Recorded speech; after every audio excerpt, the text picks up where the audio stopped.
Всем привет, друзья! Сегодня у нас необычный выпуск. Сегодня будут ответы на вопросы. Итак, давайте начнем. Первый вопрос. Когда использовать трудные слова, как друг друга, себя? И сравни, пожалуйста, прилагательные и наречия. Друзья мои, не нужно учить сложные слова. Их очень много. Вам нужно будет их просто запомнить. Для того, чтобы запоминать сложные слова, вам нужно как можно больше слушать русскую речь. Когда вы слушаете речь обычного человека, то вы начинаете улавливать одинаковые фразы. Фразы, которые человек очень часто употребляет в своей речи. И фразы друг друга, друг за друга, друг с другом.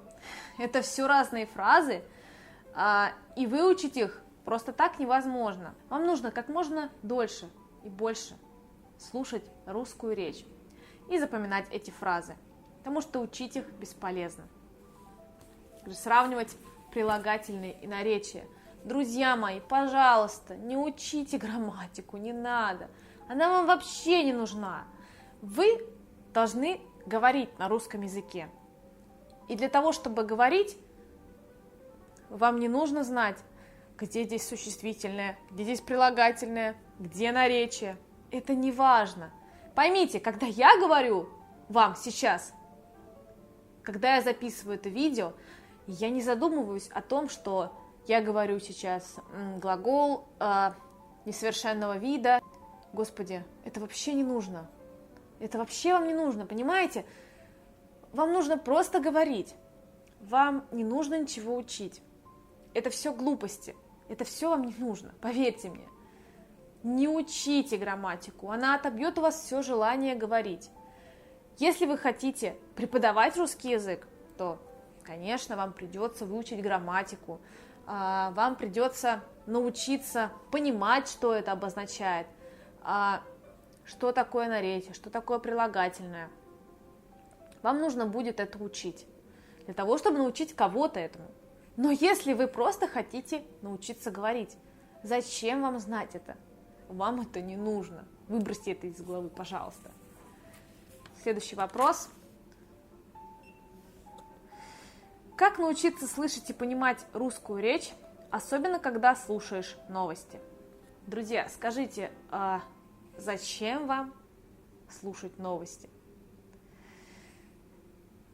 Новости – это самая бесполезная информация, которая вообще может быть. Я иногда слушаю новости, но поверьте мне, даже я, как говорится, native speaker, я не понимаю половины новостей, потому что там присутствуют сложные слова, термины, которые я вообще не знаю. Особенно новости экономики.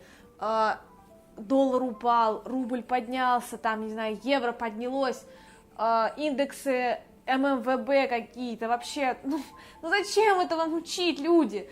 Найдите тему, которая действительно интересна. На русском языке столько много интересных фильмов, интересных красивых песен, мультиков. Не читайте и не слушайте сухие новости, потому что это неинтересно.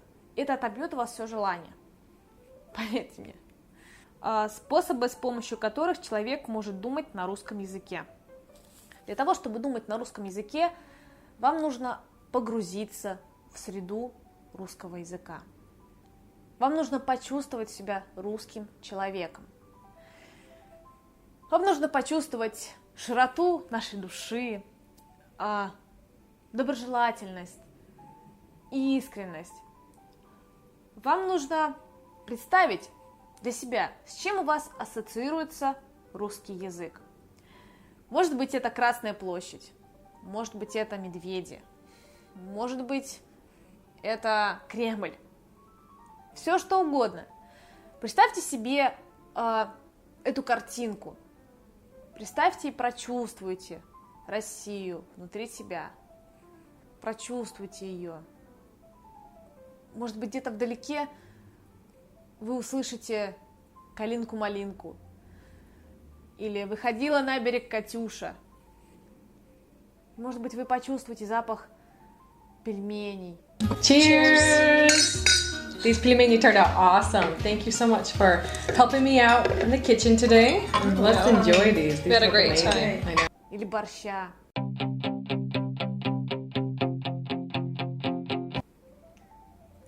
Или водки.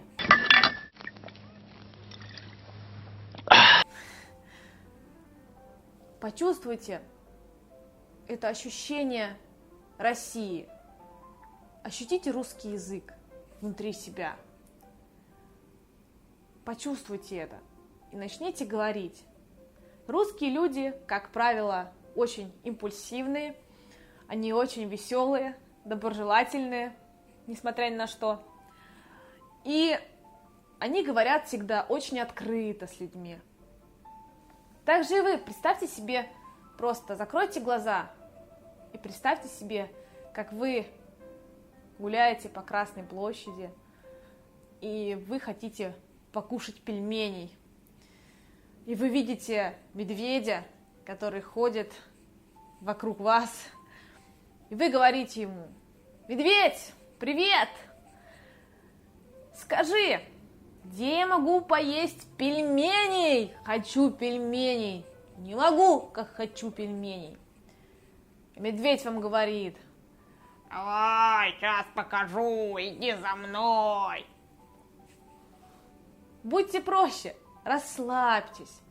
Если у вас есть ощущение какой-то скованности, оно может быть у каждого из вас перед тем, как вы начнете разговаривать. Ощущение, вы будете стесняться, вам будет неловко. Не обращайте на это внимания. Сделайте глубокий вдох. Выдохните и начните говорить спокойно, плавно. Начните говорить, ничего не бойтесь, просто говорите. Итак, это была первая часть ответов на вопросы. Вторая часть ответов на вопросы будет на следующей неделе. Совсем скоро новое видео «Аэропорт». Спасибо вам, что смотрите меня. Желаю вам позитива и отличного настроения. И учите русский язык вместе с Easy Russian.